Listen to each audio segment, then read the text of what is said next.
Olá pessoal, a paz de Cristo, a todos vocês que acompanham o nosso canal, a todos vocês que vão assistir esse vídeo do nosso primeiro podcast, TóquioCast Revelando a Palavra. Nesse tópico de hoje, como vocês podem estar vendo aí na descrição abaixo, vamos abordar temas importantes da Bíblia, tão importantes que nós seremos edificados nesta noite. Louvado seja o nome do Senhor. Estou aqui hoje com o pastor Cleiton, louvado seja o nome do Senhor, terapeuta, pedagogo, teólogo e psicólogo em formação. É ele que é o responsável nesta noite por trazer a palavra do Senhor para nossas vidas. Louvado seja o nome do Senhor, nosso Deus. Eu quero já iniciar esse vídeo agradecendo a todos vocês que têm seguido o nosso canal e também agradecido a Deus por colocar esse propósito nas nossas vidas.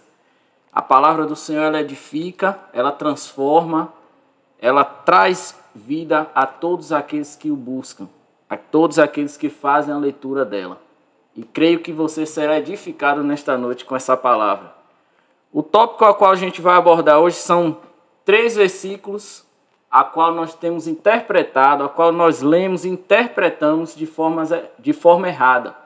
E o pastor Cleiton vai estar aqui hoje trazendo esse tópico e dando aquela passada na Bíblia, a qual vai nos ajudar a entender melhor cada versículo que for citado.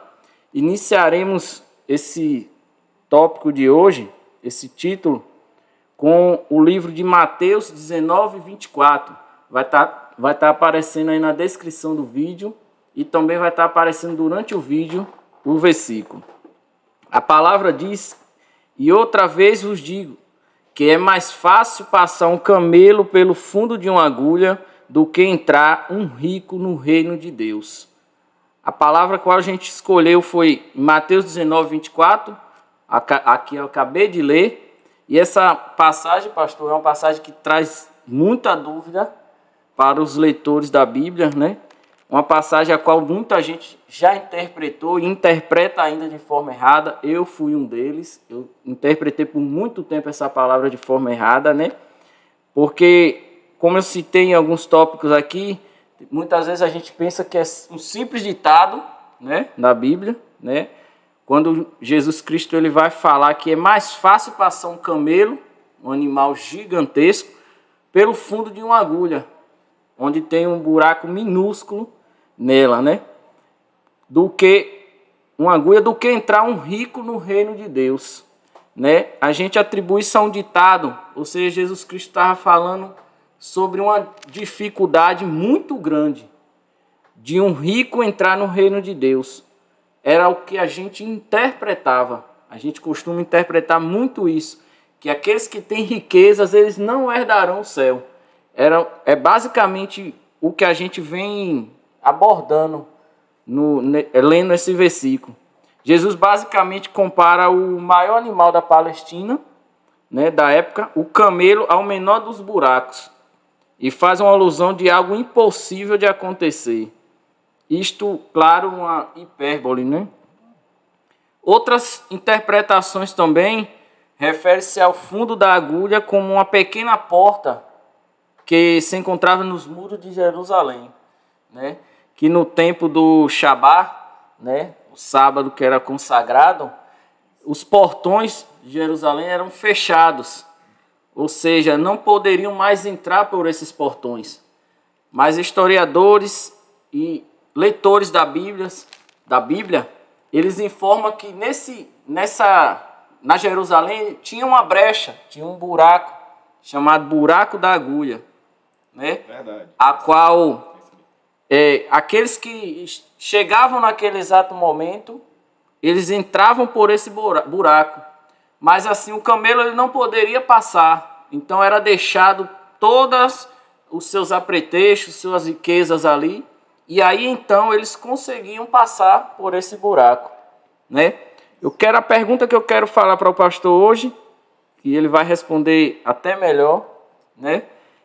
Qual é a interpretação correta desse versículo? Muita gente tem interpretado que os ricos não herdarão o céu. Essa é uma colocação correta? ou tem algo a mais nesse versículo? Então, Gisele, primeiramente, boa noite, né? Primeiramente, boa noite. Eu também desejo que a graça e a paz do nosso Senhor estejam com todos que nos ouvem, né? E é muito importante, muito bom esse versículo qual você escolheu, porque realmente tem várias interpretações acerca deles. Tem essa questão que você falou, do buraco onde passavam. Outros até dizem que aquele camelo, que o camelo e que a agulha não era literal, é uma peça de um navio, né? Então tem várias informações. Na verdade, o que nós podemos extrair disso aqui, de acordo com o que Jesus está falando, eu sempre gosto de dizer que a gente tem que olhar primeiramente o contexto. Né? A primeira coisa que a gente tem que olhar é o contexto. Né? E o contexto vem dizer, a partir do verso 16, que um jovem rico chega diante de Jesus. O jovem rico chega diante de Jesus e ele começa a perguntar a Jesus: bom mestre, o que é que eu preciso fazer para herdar a vida eterna? E Jesus vai explicar. Jesus fala para ele acerca dos mandamentos do Senhor. E Jesus explica: não matar, não roubar. Jesus explica cada um daqueles mandamentos para ele. E ele diz: não, isso aí está tranquilo para mim, porque eu já faço tudo isso desde a minha mocidade. Aí ele diz: e o que é que ainda me falta? E aí Jesus, conhecendo ele, né? Jesus então fala: falta uma coisa. Vende tudo que tu tem, dá para os pobres e depois vem e me segue. A primeira coisa que a gente tem que observar aqui, Jesus, é que enquanto se falou de mandamentos, para ele estava tranquilo. Enquanto estava falando de mandamento, para ele estava tudo bem. Quando falou de mexer na riqueza dele, aí a própria Bíblia diz que ele baixa a cabeça e sai.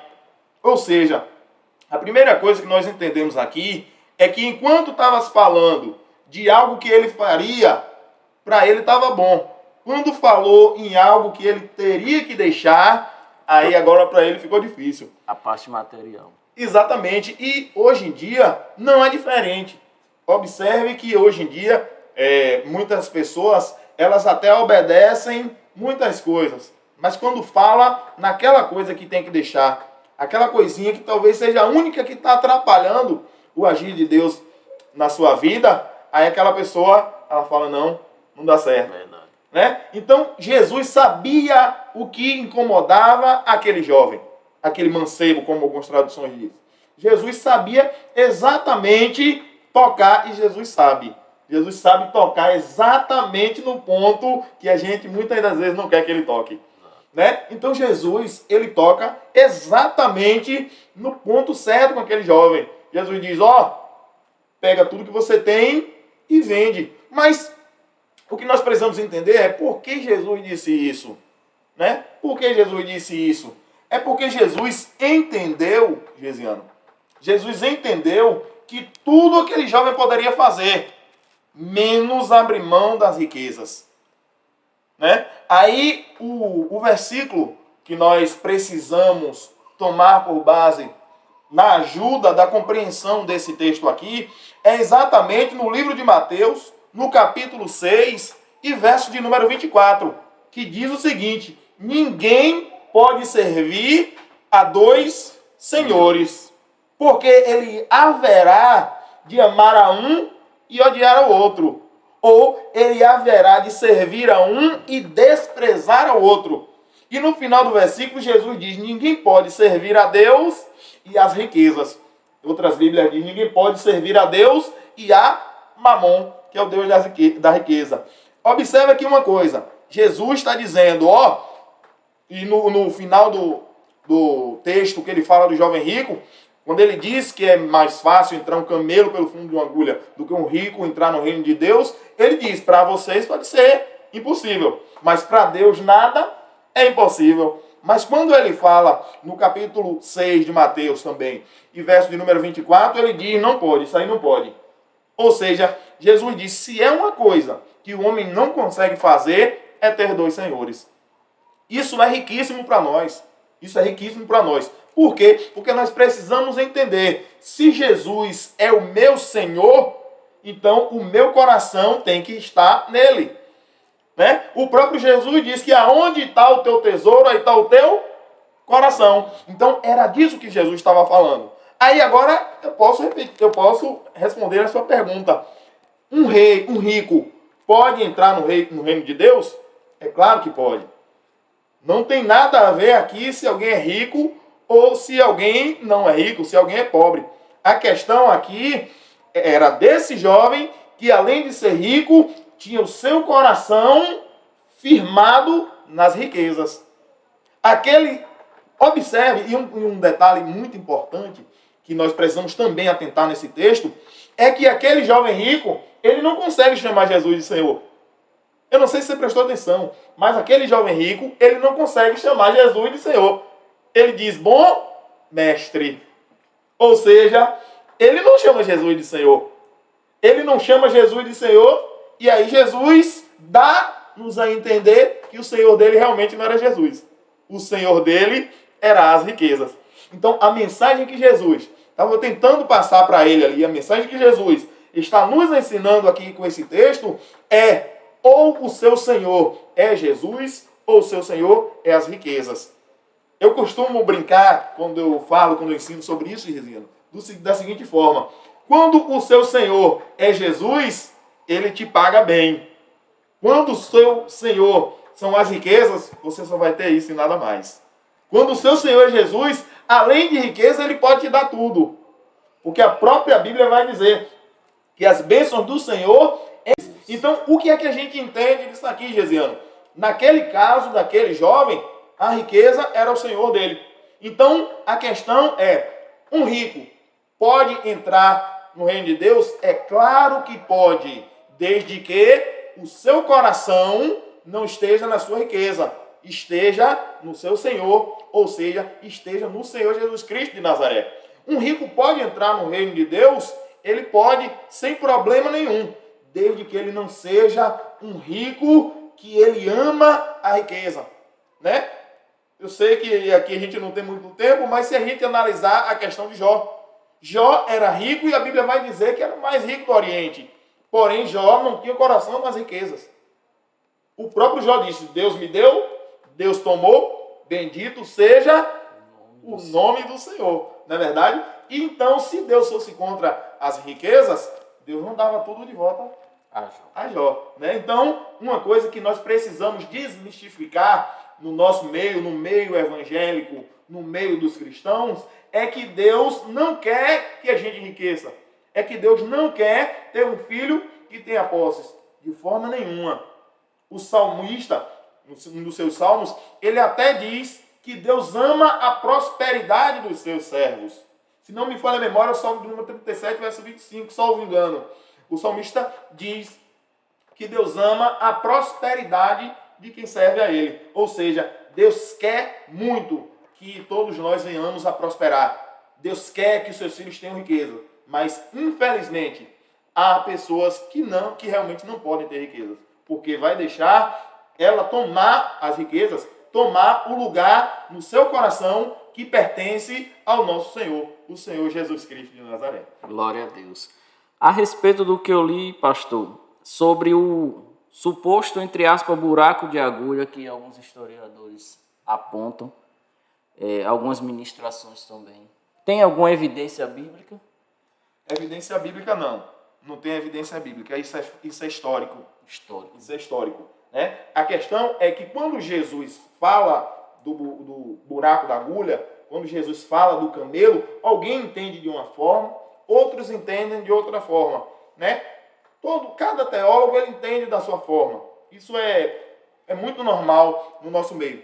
Eu costumo dizer que o que nós precisamos fazer é pegar a essência do que Jesus falou. É entender aquilo que Jesus estava querendo, a mensagem, entende? A mensagem que tinha por trás do que Jesus queria dizer, o ensinamento, porque Jesus não falava nada por falar. Né? O contexto, principalmente. O contexto, né? O que é que Jesus queria passar por ali. Então, o que eu analiso é isso, Gesiano. Sendo uma agulha, literalmente, é impossível passar um camelo. Sendo um buraco, uma rachadura, uma fresta, que até dê para passar uma pessoa, também não tem como passar um camelo.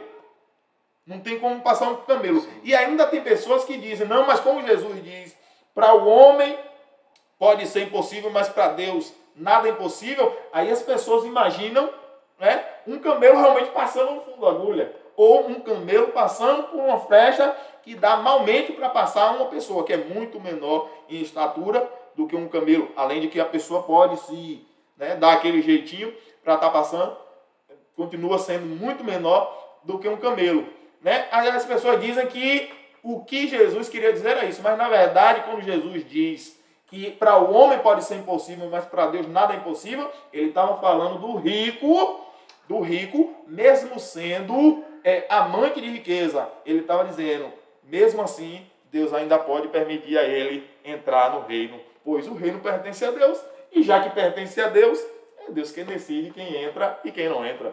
Louvado seja Deus. A mensagem de Mateus 19, 21 sobre o jovem rico traz uma mensagem principalmente de uma renúncia. Né? Isso. Que é o principal, o que Jesus mais queria daquele jovem era uma renúncia. Tem muita gente também, a gente costuma presenciar e ver, atribuir a riqueza a algo que lhe atrapalha, a algo que lhe tira literalmente da presença de Deus. Eu queria que o senhor fizesse uma colocação a respeito disso, porque tem muita gente que atribui a riqueza como algo que vai nos afastar literalmente de Deus. É possível a gente coincidir as duas coisas? Porque a gente sabe que quando uma pessoa tem condições favoráveis financeiras de grande porte, né, ela tende a passar a viver de uma forma diferente. Ela tende a passar a viver de uma forma totalmente melhor do que o que ela vivia antes. Isso atrapalha ou isso é condicional de pessoa para pessoa? Então, observe, é interessante, como você estava me apresentando aí no início, eu sou psicólogo em formação, né? Estou terminando aí, estou em formação. Então, o que a psicologia nos ensina, que eu acho bastante condizente com aquilo que tenho aprendido do Senhor, como dizia o apóstolo Paulo, é o seguinte: a riqueza, Gesiano, ela não muda ninguém. Eu costumo dizer, eu costumo ensinar, né, quando tenho oportunidade, quando estou ensinando, quando estou palestrando, né, eu costumo dizer que a riqueza não muda ninguém. Ela revela quem você é de verdade. Muitas pessoas, às vezes, vê alguém que não tem posses e aí aquela pessoa ganha na loteria, aquela pessoa recebe uma herança, recebe uma quantidade, né, significante de dinheiro, e aí aquela pessoa começa a tratar as pessoas diferente, aquela pessoa começa a conversar diferente, aquela pessoa muda o círculo de amizade, aquela pessoa muda totalmente. Quem está ali olhando, geralmente diz, está vendo? A riqueza muda o homem. A riqueza certamente que muda, mas na verdade a riqueza não muda. A riqueza revela quem você sempre foi. Tem muitas pessoas que dentro do seu interior, porque é uma questão também, dizendo, que as pessoas atribuem humildade, simplicidade com pobreza. E não tem nada a ver. Né? Existem pessoas que são muito ricas e são humildes e são simples. E existem pessoas que vivem na mais extrema pobreza e não é simples, é arrogante, é orgulhoso. Existe. Então, assim, é um erro a gente associar essas coisas. Né? A riqueza, ela faz aflorar aquilo que a gente tem por dentro.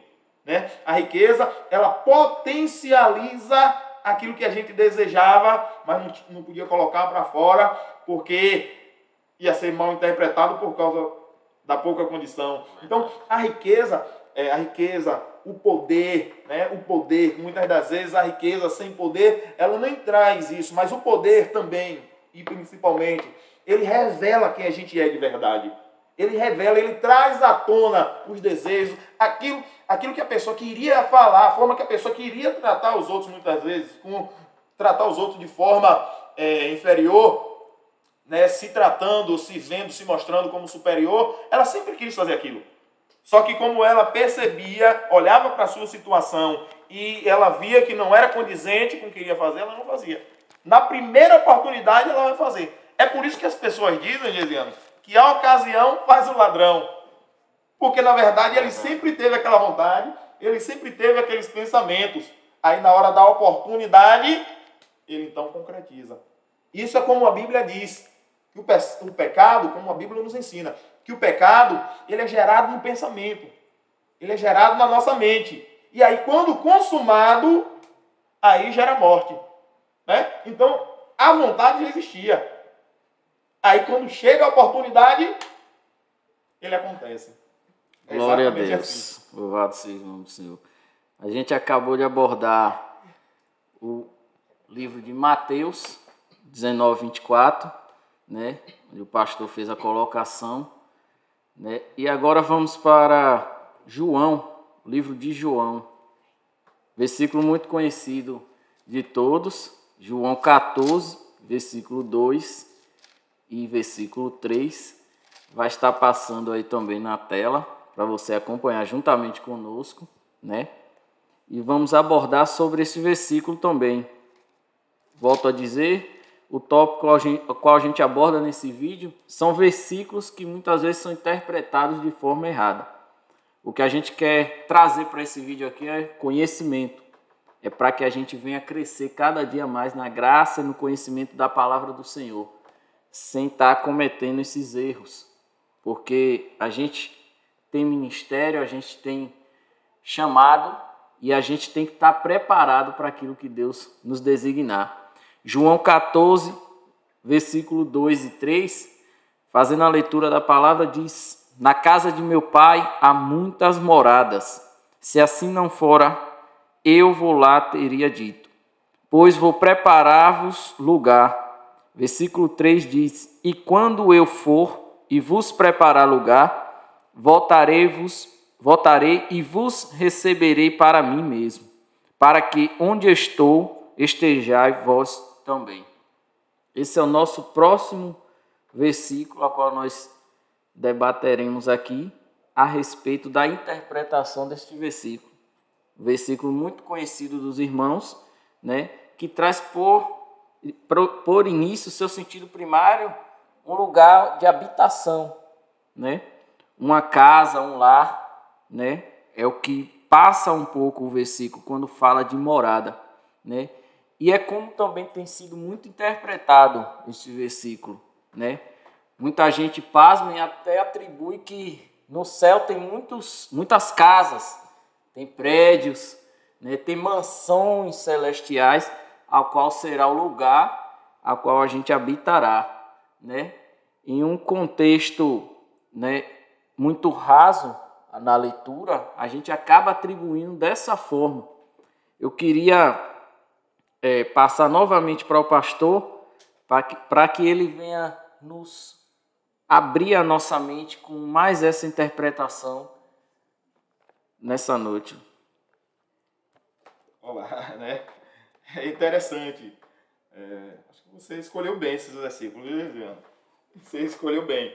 Na verdade, o primeiro versículo acho que não vai dar polêmica não, mas acho que desse aqui vai dar, viu? Mas é assim mesmo. É assim mesmo. Observe uma coisa, Adriano.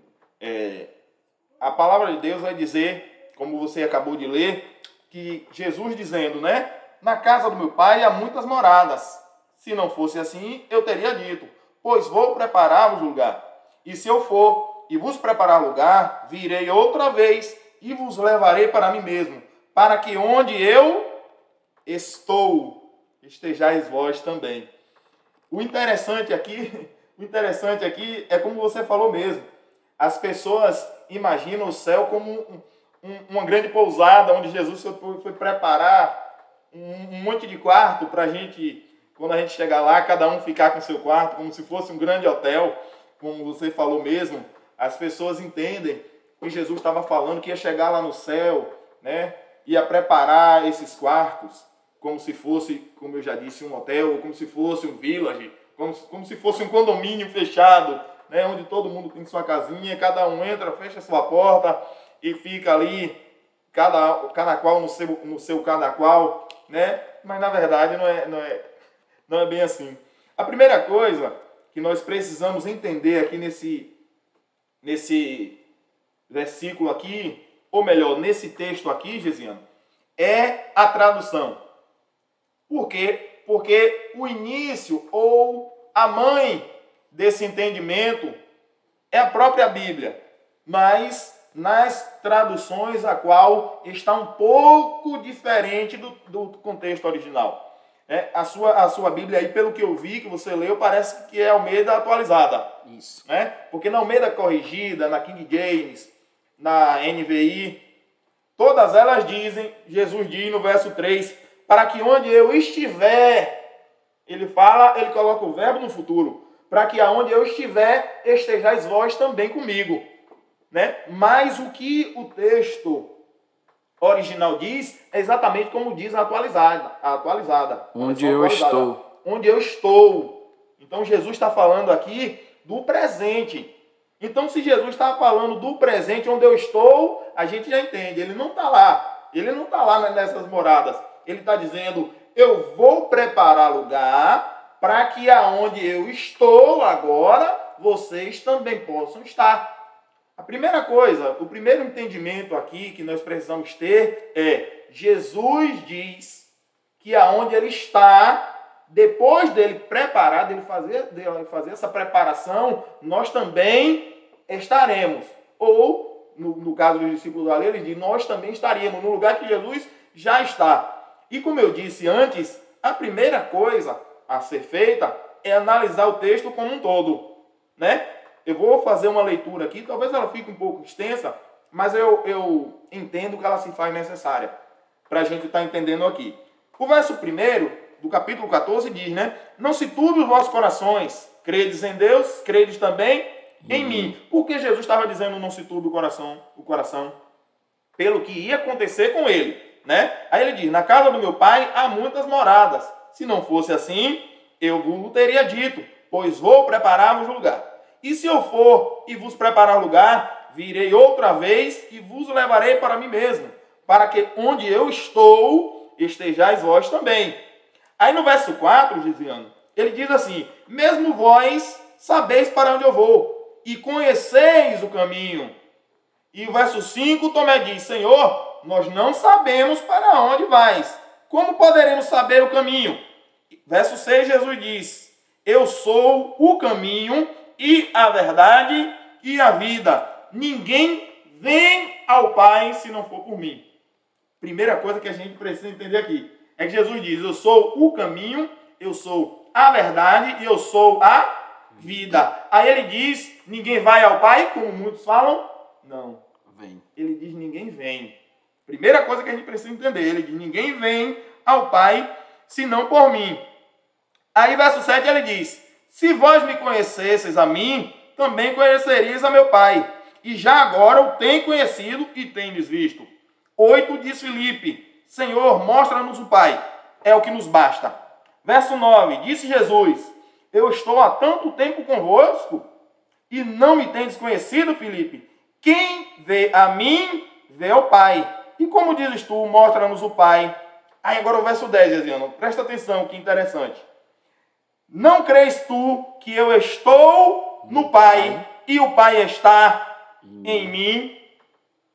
Você já conseguiu pegar, Glória a Deus. Jesus, no verso 3, ele diz que vai voltar, levar para ele mesmo, para quê? Aí ele diz, para que aonde eu estou, estejais vós também.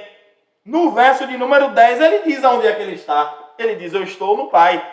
As pessoas entendem que Jesus estava dizendo, não, eu vou para o céu, que é onde eu estiver, aí quando eu estiver no céu, eu vou te levar para o céu. Jesus estava dizendo, eu estou no Pai, e só depois da preparação, só depois daquilo que eu vou fazer, que só eu posso fazer, vocês também vão estar onde eu estou. Aonde? No Pai. Glória a Deus. No Pai. Aí se a gente continuar aqui a leitura, Gesiano, aí ele vai dizer, as minhas palavras que eu vos digo não são de mim mesmo, mas o Pai que está em mim é quem faz as obras. 11. Crede-me que estou no Pai e o Pai está em mim? Você consegue entender, Gesiano? Glória a Deus. Então, o que é que Jesus está dizendo? Jesus está dizendo que depois que ele fizesse aquilo que ele precisava fazer, então nós também poderíamos estar aonde ele está. Aí ele vai, o andar, o continuar do texto, ele vai dizer, eu estou no Pai. e o Pai também está em mim. Depois de eu fizer aquilo que eu preciso fazer, vocês também vão poder estar no Pai, assim como eu estou, porque vocês também vão estar em mim. Vocês vão estar em mim, eu vou estar no Pai, o Pai vai estar em mim, o Pai vai estar em vocês e vocês vão estar no Pai. Você conseguiu entender? Glória a Deus. Aleluia. Deus é fiel, né? Amém. Então, é uma diferença muito grande, Resiano. Por quê? Porque as pessoas atribuem, eu não sei se eu posso falar isso aqui hoje, mas observe, as pessoas atribuem céu a um lugar. Você quer abrir a tua Bíblia aí comigo rapidinho, Resiano? Volta um pouquinho aí no livro de João mesmo, no capítulo de número 3 e verso de número 13. João 3, versículo 13. 13. Encontrou aí? Quer ler? Ora, ninguém subiu ao céu, senão aquele que de lá desceu, a saber, o Filho do Homem que está no céu. Que está onde? No céu. Peraí, Gesiano. Jesus aqui estava conversando com Nicodemo, sim ou não? Sim. Jesus aqui estava aqui na terra, sim ou não? Estava conversando com Nicodemo. Como é que ele disse que está no céu?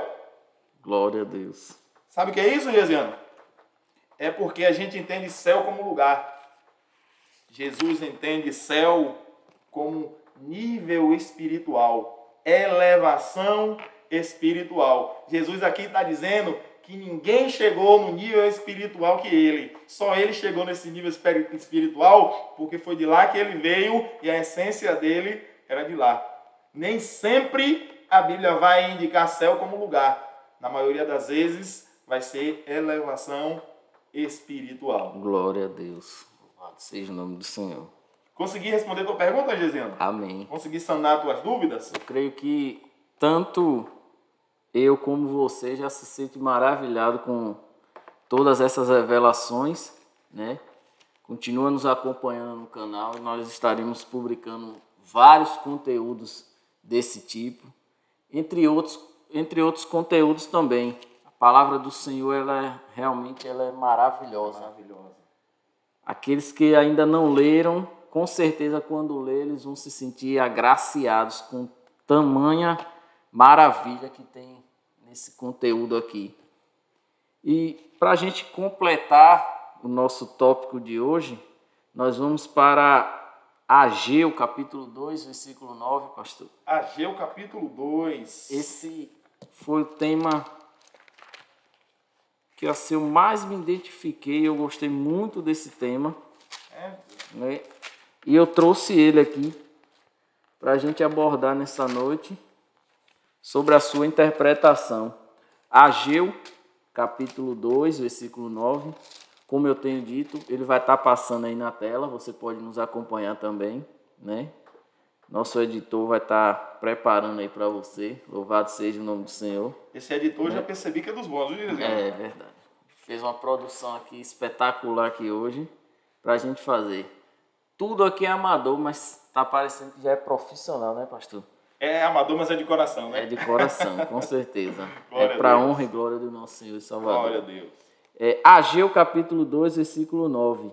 Né? Também é um versículo que muitas pessoas têm interpretado ele. E eu acho que é o versículo que mais vai se identificar, as pessoas vão se identificar com ele, né? Porque por causa principalmente da sua interpretação. Até porque esse versículo se encontra no Velho Testamento e muita gente não gosta, não sente apreço em ler o Velho Testamento, pois não sabe a importância que está também no Velho Testamento. Ou quando leem de forma rápida, de forma rasa, não procuram entender o contexto, né, que tem em cada versículo, em cada capítulo. Ageu, capítulo 2, versículo 9, muito conhecido dos irmãos também, diz a palavra do Senhor: a glória desta última casa será maior do que a da primeira, diz o Senhor dos Exércitos. E neste lugar darei a paz, diz o Senhor dos Exércitos. Palavra do Senhor, né? É muito importante, pastor, nesse capítulo aqui, a gente entender também a colocação de algumas palavras. Como, por exemplo, o subtítulo aqui tem a glória da segunda casa. Ou em algumas Bíblias diz a glória do segundo templo, né? E é muito importante porque aí também está a interpretação desse versículo, né? Exatamente. Além do contexto, né? O contexto se passa do povo judeu, né? Logo após o exílio, né? Da Babilônia. E o povo se encontrava animado sobre a possibilidade de reconstruir o templo, né? Exatamente. Que foi destruído por Nabucodonosor, o templo feito por Salomão, né? O povo se anima na reconstrução do templo, né? Mas ao mesmo tempo, durante a construção, eles desanimam por conta de não encontrarem recurso. Era um povo que já não tinha mais condições como anteriormente, né? Naquele tempo. E dentro desse momento de desânimo, Deus vai levantar o profeta Ageu, né, para profetizar sobre essas pessoas o arrependimento e a retomada da construção desse templo, do templo. Pois Deus agora vai revelar ao profeta Ageu que esse templo seria diferente do primeiro, né? E essa visão, essa profecia de Ageu, ela é tão profunda quanto a gente pensa, né?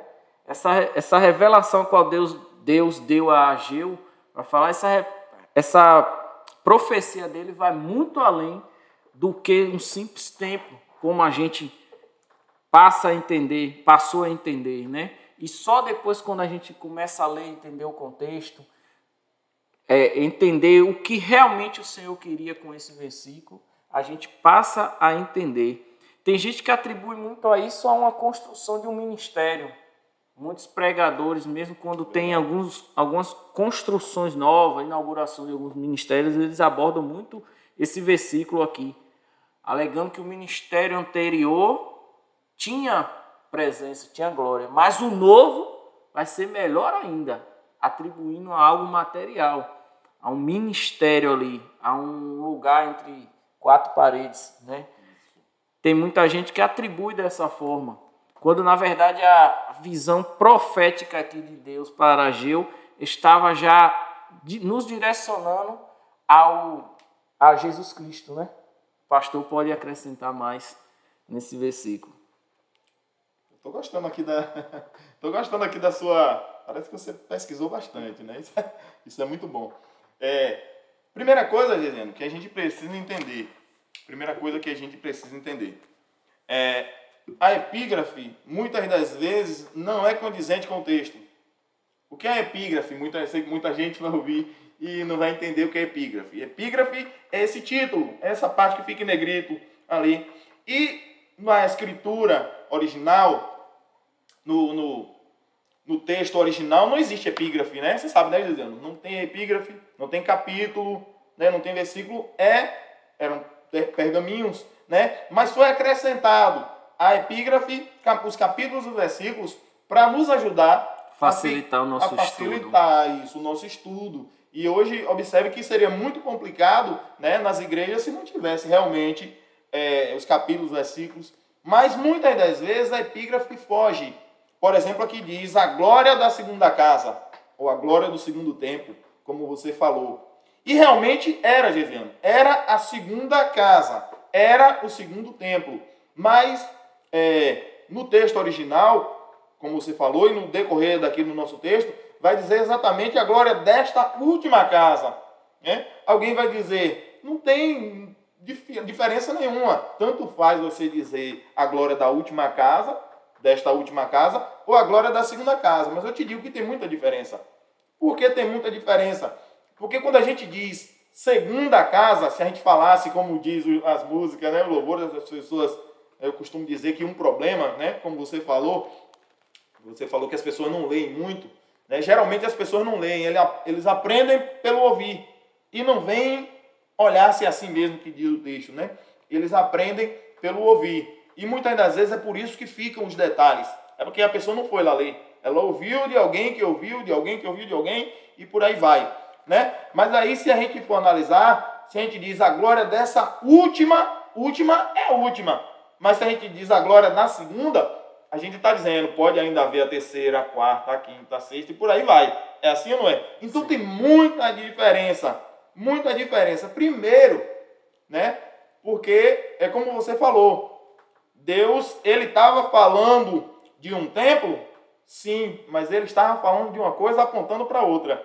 Geralmente, quando Deus nos dá uma revelação, e quando Deus dava uma revelação aos profetas no tempo de Ageu, como você bem disse, como você bem falou, Ageu é um dos que voltaram de Jerusalém, da Babilônia, do cativeiro babilônico, né? E aqui estava construindo o segundo templo, ou o último templo, né? Estava sendo construído o templo que ficou conhecido como o templo de Zorobabel, né? E para quem viu o primeiro templo, que sabia da história, que conhecia a história, o templo de Salomão, o templo imponente de Salomão, o templo que tinha tanto ouro, que tinha tanta prata, quando viu a simplicidade daquele templo, realmente o povo estranhou.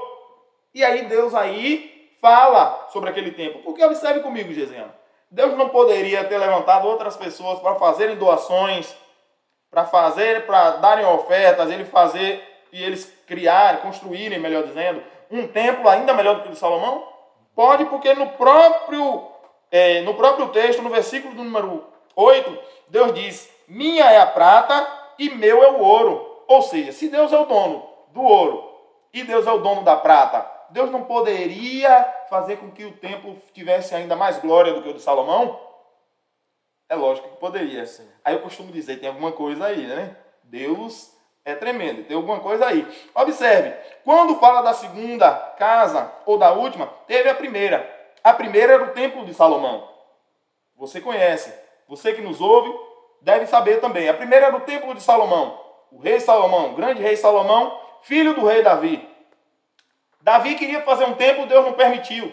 Quem faz o templo é Salomão. Por um motivo também que vai além do que a mão de Davi estava com sangue. Mas isso é assunto para outro dia, que nós não temos tempo hoje. Mas aí Deus permite que Salomão faz o templo, tanto o templo de Salomão, quanto a casa a qual Deus habitava antes, que era o tabernáculo, era dividido em 3 partes. Era dividido em 3 partes. Era o átrio, o lugar santo e o lugar santíssimo. E por que, Gesiano, era dividido em 3 partes? Era dividido em 3 partes porque era um simbolismo do céu. Observe que o céu também é dividido em 3 partes. O céu também é 3, né? Aurônio, Zeporâneo e Mesorâneo. Observe que o apóstolo Paulo, ele vai falar aos coríntios: conheço um homem que, se no corpo, não sei, se fora dele também não sei, Deus o sabe, foi arrebatado até o 3º céu. Aí ele chama o 3º céu de paraíso. Ou seja, 3.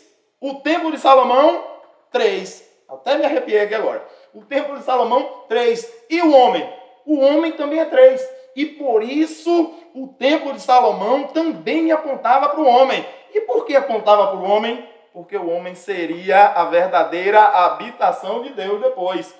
E o homem também é 3. O homem é tricótomo, ou tricotomista, ou tripartido. O homem é corpo, alma, espírito. Soma, psique e pneuma. Então, aquele templo era simbolismo do corpo humano, aquele templo era simbolismo do céu, porque a Bíblia vai dizer que a antiga aliança é uma sombra da nova aliança. Ou seja, a antiga não tinha a imagem real das coisas. Então, tudo que tinha na antiga aliança era simbolismo de algo que aconteceria na nova. Tudo que tinha na antiga apontava para algo na nova. E o primeiro templo, todo cheio de glória, todo em ouro, apontava para o nosso corpo humano. Apontava para o céu, como eu falei. Ambos divididos em 3 partes. Aí era glorioso, tinha muita glória, tinha presença de Deus, todo mundo se acostumou com aquilo. Quando Nabucodonosor vem e destrói o templo, e passa-se um tempo que ele leva o povo no cativo, o povo permanece cativo ali na Babilônia, você conhece a história, e depois os medo-persas tomam o poder da dinastia de Nabucodonosor, e depois então libera o pessoal para voltar, que o pessoal volta e começa a construção do templo. Então faz um templo simples, faz um templo totalmente simples. E o povo não entendeu aquele negócio, falou: não, para quem via aquela glória naquele tempo, tanta glória, um resplendor daquele no templo de Salomão, esse agora é muito simples. Aí Deus levanta o profeta Ageu e diz, vocês não estão vendo aí como está simples? Mas a glória dessa última casa será maior do que a da primeira. E por que a glória dessa última casa? Alguém, novamente, Gesiano, as pessoas interpretam no literal. Por isso que eu costumo dizer, Gesiano, que a Bíblia não é tanto para ser interpretada, ela é para ser discernida. O próprio Jesus, no capítulo 6 de João, ele vai dizer que as palavras que ele pregava era espírito e vida. Então, se a palavra de Deus é espírito, ela não é tanto para ser interpretada, ela é para ser discernida de forma espiritual, né? Então, quando Jesus, ele está ali, quando Deus está falando ali do templo, do primeiro templo de Salomão, apontando para o outro e dizendo que a glória daquela última casa seria maior que a da primeira, ali estava falando de uma coisa muito interessante. Eu posso abrir aqui na minha Bíblia com você, no Novo? Abre aí comigo, Gesiano. Na segunda carta de Paulo aos Coríntios, no capítulo de número 5.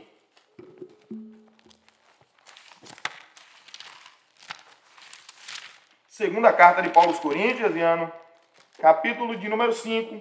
Você reencontrou aí, Gesiano? Versículo. O versículo 1. Encontrou? Sim. Você leu ou eu leio? Primeiro?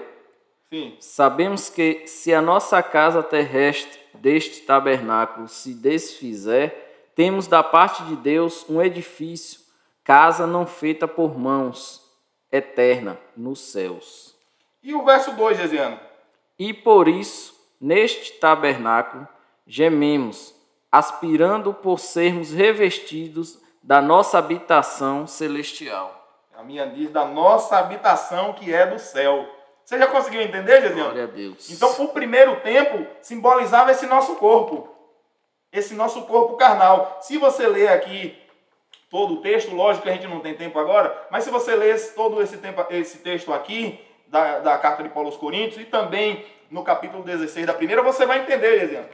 O primeiro templo simbolizava esse nosso corpo, o qual aqui o apóstolo Paulo está falando, chamando de habitação terrestre. Porque as pessoas acham que nós somos um corpo, né? Mas o que é que a Bíblia diz? A Bíblia diz que Deus nos fez o quê? Alma vivente. Então, nós não somos o corpo. Esse corpo é nossa casa. Nós somos uma alma que tem um espírito e habita dentro deste corpo. Mas diz a Bíblia que um dia, né, os mortos ressuscitarão e os que estiverem vivos serão transformados. Terão seus corpos transformados. É isso aqui que ele está dizendo. Esse nosso corpo é a nossa habitação terrestre, Gesiano. Você está compreendendo, Gesiano? Esse nosso corpo aqui, de carne e osso, é a nossa habitação terrestre. Mas naquele grande dia, o qual nós seremos transformados, eu quero ser arrebatado e transformado, viu, Gesiano? Você quer também, eu né? Também. Brincadeira. Não, brincadeira não, é verdade. Observe. Esse nosso corpo, Gesiano, que estava simbolizado na primeira casa, no templo de Salomão, ele vai ser transformado e vai ser o quê?